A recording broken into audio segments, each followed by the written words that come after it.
All right. We wanted to talk about attachment theory, right? So a listener asked if we would talk about that. I have never heard of this. So you haven't? No. So Oh, fill good. me in. So this will be good. Yes, fill me in. I want to know. Okay. So the overarching idea, and this was a man named John Bowlby, and he discovered that the way children attach to their most important caregivers, so it's usually the mom, but parents, the way they form those early attachment bonds, like wires them, basically sets the tone for how they're going to attach in future relationships. So I think it's something like 60, I have it somewhere, like 65 or 69% of people have secure attachment. So the vast majority of people have secure attachment, which means that their primary caregiver, it really only takes one, but primary caregiver was good enough. You know how we talk about the good enough mother? Mm-hmm. Like, you don't have to be perfect, but good enough so that the child believes that most of the time their needs will be met, or that they will try to be met. And so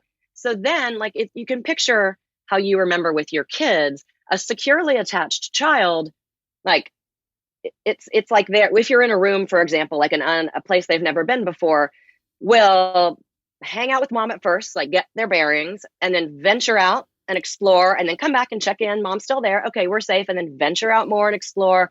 And then pretty soon, and so they trust that like their world is safe. And so they can go and be independent and explore, knowing that there's a safe person to come home to. Makes sense, right? Yep, makes perfect sense. So then there are these three other attachment styles. And so one of them, I have a piece of paper just to make sure that I don't say it wrong. So one of them is ambivalent. So if the mother, again, it could be the father, it could be whoever, but if the primary caregiver is inconsistent, like sometimes they meet the needs and then sometimes they don't, they're like a little neglected, the child can't rely. They learn that they can't rely on their needs being met. Like maybe they will, but they can't rely on it. So they get insecure and they get anxious and they sometimes get angry. And so you can imagine what happens then when you grow up and have a significant other relationship and you can't rely on your needs getting met, how you are in that relationship. It makes sense. It totally translates, right? Yes, it does. Okay, so then the third kind is avoidant.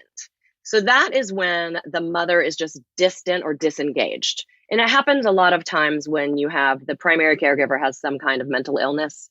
So they, like if they're depressed, they just don't have the capacity to really be there. Or, even just, you can imagine other stressors that just cause the primary caregiver to just like kind of be there, but distant and disengaged and not able to meet the child's needs.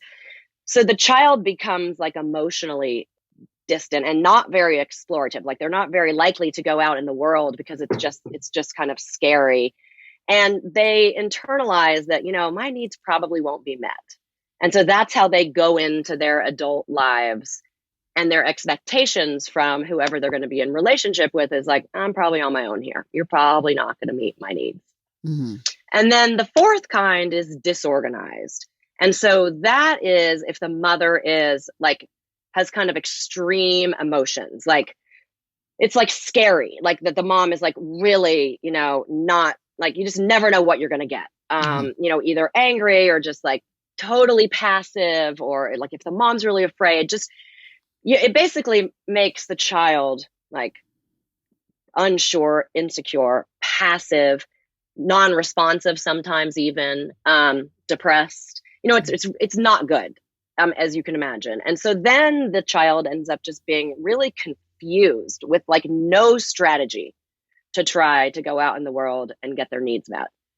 So those are like the four main types. And again, like the main point is that I would say is kids need a reliable attachment figure. And, that can be, reparented. You could have a fantastic adult who comes in and is reliable and kind of fixes those things that maybe the parents didn't, I mean, you're not doomed, you can do the work on this kind of stuff, but what happens when people get into adult relationships is they end up, I've probably talked about this before, that kind of idea of interlocking pathology, basically where you engage with a partner, but from your not best parts, from your insecurities. So you can imagine someone who is not used to getting their needs met may actually end up with someone who's not going to meet their needs or not communicative. And so it's this it's an opportunity to heal, but it's also very frustrating because people are, reacting from these attachment issues that may be totally unknown to them.